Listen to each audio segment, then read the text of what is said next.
අයිබෝවන් මම අද ඔයාලට කියලා දෙන්න අදහස් කළේ ඒ ලයින් ගවුම කොටු කර යොදා මැෂර්මන්ට් වලට සකස් කරගන්න ආකාරය. පළමුව අපි බලමු මැෂර්මන්ට්. ගවුමේ සම්පූර්ණ උස 46යි, පපුව 42යි, උරහිස 14යි, ඉන උස 14යි, ඉන වට 38යි, අත උස 5යි, අත වට 15යි, කේලි කට වට 17මාරයි, කර උස 6යි, පරතර මේ දාන පරතරය 8යි. අපි දැන් බලමු කොහොමද මේ රෙද්ද මේ මැෂර්මන්ට් රෙද්දට සකස් කරගන්නේ කියලා. අපි ඕනෑම ඇඳුමක් රෙද්දට සකස් කරන විට මැෂර්මන්ට් බලන්නේ මේ ගවුමේ සම්පූර්ණ පළල. මේ යට සායේ මේ පළල තමයි ඉස්සෙල්ලම අපි රෙද්දට සකස් කරන්නේ. මේ ගවුම් පළල අපි 36ක් බලමු. මේ රෙද්දත් පළල 36යි. ඒ ප්‍රමාණයටම අපි 36 ප්‍රමාණයටම නවා ගමු. දැන් 45 පළලක් තියෙනවා. අපිට පළල වැඩි ගන්න ඕන 46ට ගන්න පුළුවන්. 45 පළල මේ රෙද්ද ප්‍රමාණය 36යි. අපි මේ ප්‍රමාණයට මේ රෙද්ද නවා ගමු. අපි රෙද්ද නවා ගන්න කලින් මේ කන පිට මේසෙට තියලා රෙද්ද දිග අරින්න. ඇරලා මේ කන පිටට නවන්න. ඒතර කන පිට එන්නේ උඩට මේ හොඳ පැත්ත ඇතුළට ඇවිල්ලා තියෙනවා. අපි මේ රෙද්ද ඇද අරගමු. එතන ඉඳලා තමයි අපි ගවුමේ උස ගන්න සම්පූර්ණ. අපි පළමුව රෙද්ද සම්පූර්ණ පළල බලනවා. ඊළඟට බලන්නේ ගවුමේ උස. ගවුමේ උස 46යි. මම වාසි එක 47ක් ගන්නවා. 47ක් ගත්තත් කමන්නේ 48ක් ගත්තත් කමන්නේ. ඉතින් රේඛාවක් අඳ ගන්න.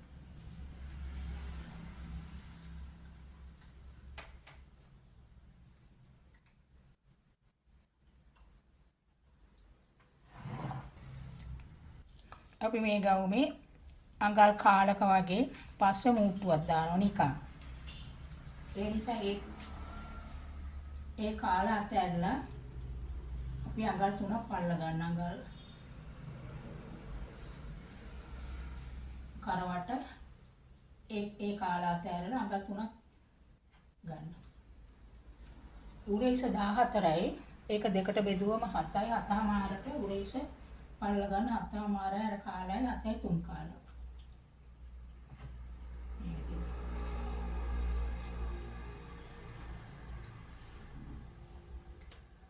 පල්ලෙහාටත් ඒ ප්‍රමාණය අරගෙන උරහිස මේව රේඛාවක් ඇද ගන්න. යමුරු කරන් නෙමෙයි දාන්නේ අඟල 5ට ලකුණු කරන්න. මේ අඟල් 3 ලකුණු කරපු තැන ඉඳලා මේ විදිහට හැදී ගන්න. මේ තමයි කරවට. මෙතන අඟල් 3 කාලා 5ට ලකුණු කරන්න. කර 5. අපි දැන් බලමු රැගල් උස බලමු. උරහිස දෙකට බෙදුවම 7යි. රැගල් උස 7ක් ලකුණු කරන්න.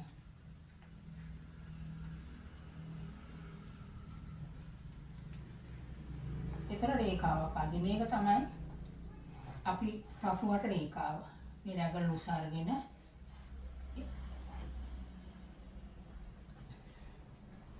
රැගල් උස අරගෙන ඒක තමයි ඒ රේඛාව තමයි පපුවට රේඛාව.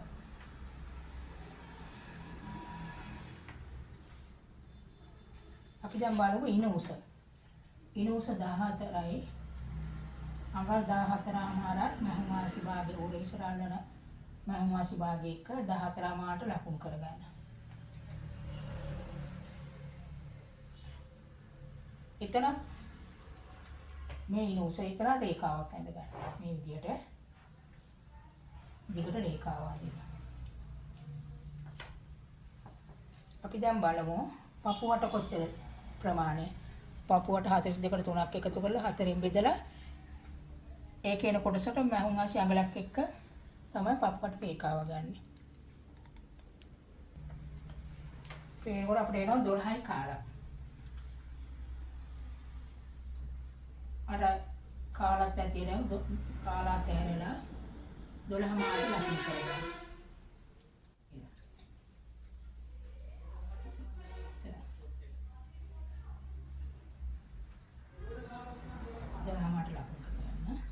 ඉනවට 38යි. ඒක 4ට බෙදුවම එනවා 9 මාරක්. මම වාසි අංක දෙකක් එකතු කරලා ඩාට් වලට මම වාසි 11 මාට ලකුණු කරගන්න. 11යි 3 කාලයකට. අක්කට සකස් කරන්න අඟල් 1මාරක් මේ රැගල් කරපල්ල ගත්ත තැන මේ රේඛාව ඉඳලා ඊට අඟල් 1මාරක් උඩට ලකුණු කරන්න. හරස් හතරත් අඟල් 1මාරක් ලකුණු කරන්න. අඟල් ලකුණු කරන්න මේ තුන් මුලස්තැන.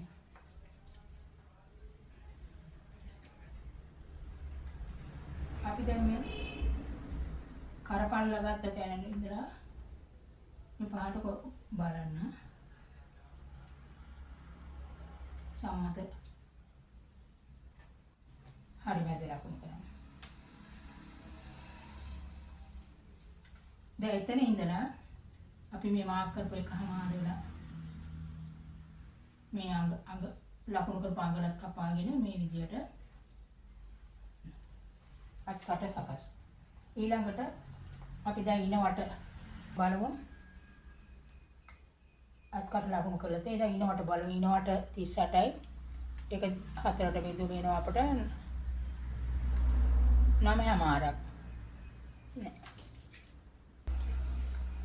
9 මාරට අඟල් දෙකක් එකතු කරන්න මම වාසි 10 මාර 11 මාරක් එනවා. ඉන වට 11 මාරයි මෙතන අපි අඟල් කාලක් අයින් කරා.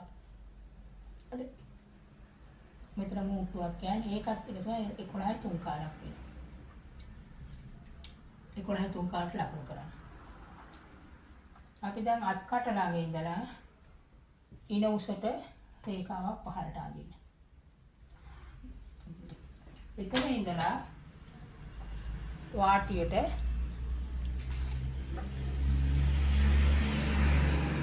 රේඛාව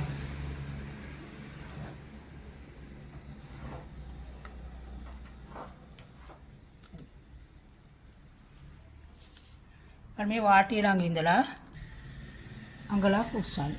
දෙපැත්ත හැලෙන නිසා. එල්ලෙන නිසා. ඒ ලකුණු කරලා මේ රේඛාව ළඟ මේ විතර හැඩයට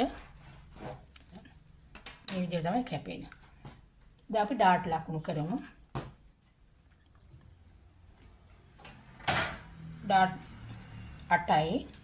එක දෙකට බෙදලා මහම් වාසි භාගයක් එක්ක 4 මාරට ලකුණු කරන්න මේ කාලය ඇරලා 4 මාරයි 3 කාලක් ලකුණු කරන්න.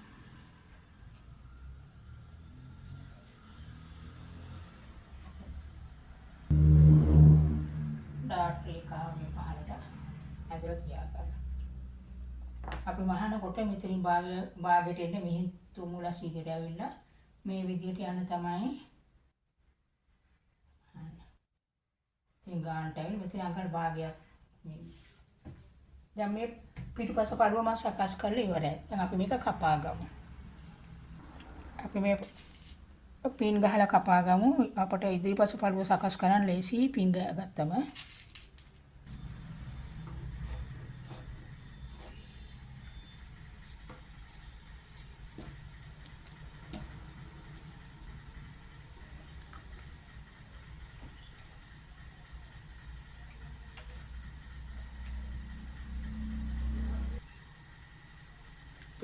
පිටුපස් පළුව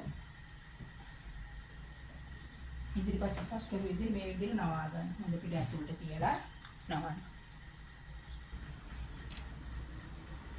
පිටුපස් පළුව වගේ ඉදිරිපස් පළුවත් මේ විදිහටම සකස් කරගත්ත ඇතුළට හොඳ පිට තියලා මේ දෙකට නවා ගන්න. නවල ඒක උඩින් මේ පළුව මෙහෙම තියාගන්න. අපි දැන් ඒ පළුව තියාගත්තා. අර කාලක් මං අයින් කරානේ මේ. ඊට පස්සේ ඒ කාලේ පොඩ ඉදිරියට තියන්නේ මේ විදියට.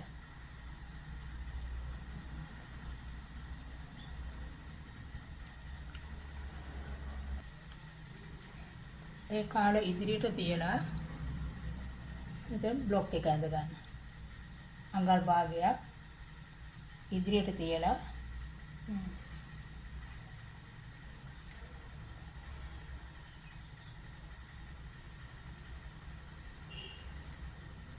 මෙතන මේ හරි මැද තියෙනවා.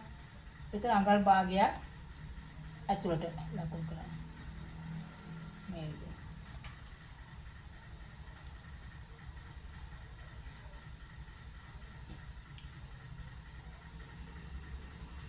දැන් අපි කරවුස ලකුණු කරමු. කරවුස 6යි.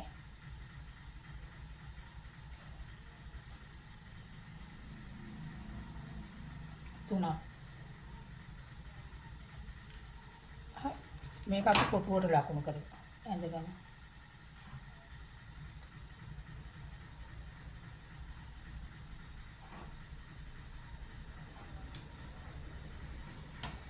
එතනින් අඟලක් උඩට උස්සන්න.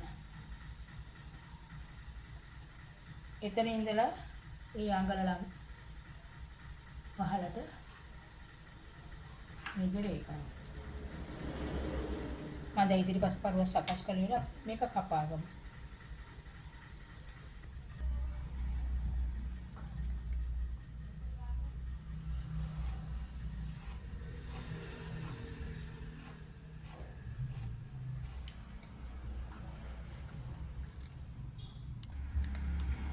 දැන් පළුව සකස් කරලා අපි දැන් ඩාට් ලකුණු කරගමු.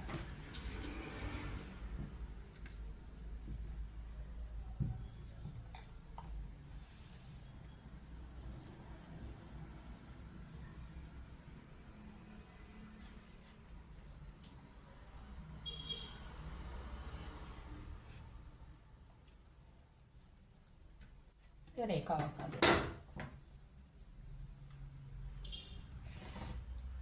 අනිත් පැත්තට ඩාට් ලකුණු කරගන්න. අපි ඉදිරිපස පළුව පිටපස පළුව සකස් කරන්න ඉවරයි. අපි දැන් සකස් කරමු අත් දෙක.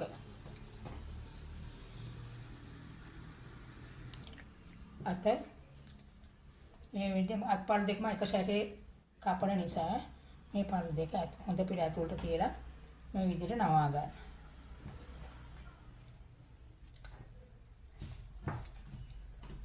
නවල අඟල් එකමාරක් වාටියට තියන්න. එකමාරක් කළේ රේඛාවක් අඳින්න. මේක අඟල් එකමාරක්. එතන මේ ලකුණු කරපු තැන ඉඳලා අඟල් 5මාරක් මහුම් ආසිත් එක්ක උඩට ලකුණු කරන්න.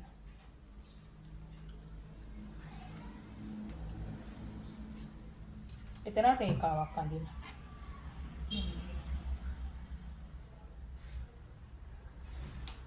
ඇඳලා අඟල් 4ක් පහළට ලකුණු කරන්න. ඒ ලකුණු කරපු තැන ඉඳලා මේ පහමාර ලකුණු කරපු තැනට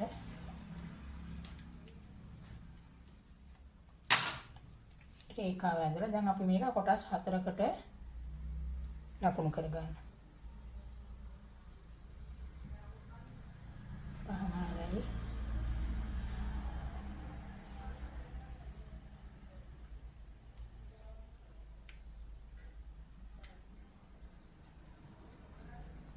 මෙතනින් අඟල් භාගය උඩට ලකුණු කරන්න. මෙතනින් අඟල් භාගය පහළට ලකුණු කරන්න. ලකුණු කරලා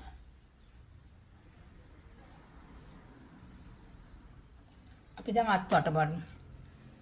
අත්වට 15යි. එක දෙකට බෙදුම 7මාරයි මහුම් වාසි අඟලක් එක්ක 8මාරක්. 8මාර ලකුණු කරලා මේ විදිහට රේඛාවක් අඳින්න. අදලා මෙතුන් කැඩේ කපන්න මේ විදිහට ලකුණු කරන්න. මම අත සකස් කරලා ඉවරයි. අපි දැන් මේක කපාගමු. ඔයාලට බලන්න ඕන නම් මේ අත්කටම සකස් කරලා තියෙනවා.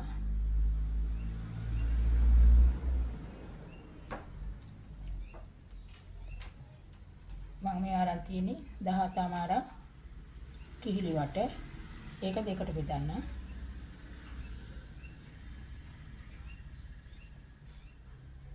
ඒතකොට 8යි 3 කාලේ අපි 9යි 8යි 3 කාලේ අපි 9යි 3 කාලයකට අඟලක් එක මේ විදිහට ලකුණු කරගන්න. ඒ ඉතින් ඉඳලා තමයි අපි මේ වීරක් ඇඳලා අපි මේ අත්කට අරන් බලමු මේක හරියනවද. අඟල් භාගයයි උරේ සංගල් භාගය අතහැරලා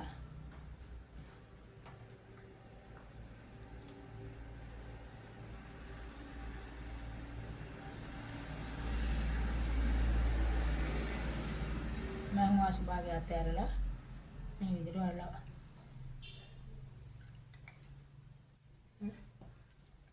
හරියට තියෙන ප්‍රමාණය දැන් යන්නේ මේ විදිහට. මේක වලට පැහැදිලි වෙන්නේ නැති කියලා දැන් අපි මේක කපා ගමු.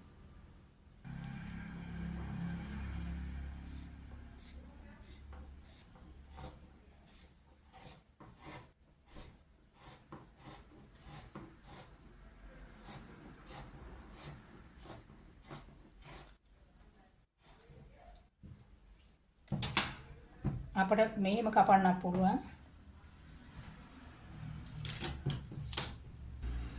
එහෙම කපන්න පුළුවන්.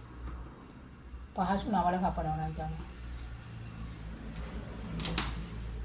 මෙන්න මේ විදියට. අත්පළු දෙකම විතර තියෙනවා.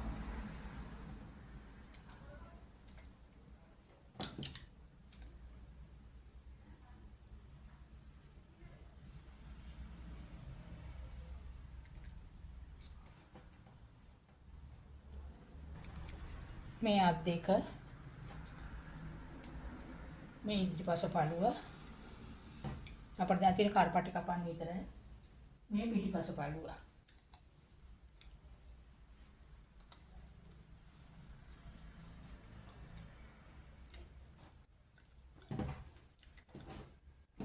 මම හිතනවා ඔයාලට පැහැදිලි වෙන්නේ නැති කියලා. ඔයාලට පැහැදිලි වුණා නම් මට ලයික් කරලා subscribe කරන්න. thanks ඔයාලට.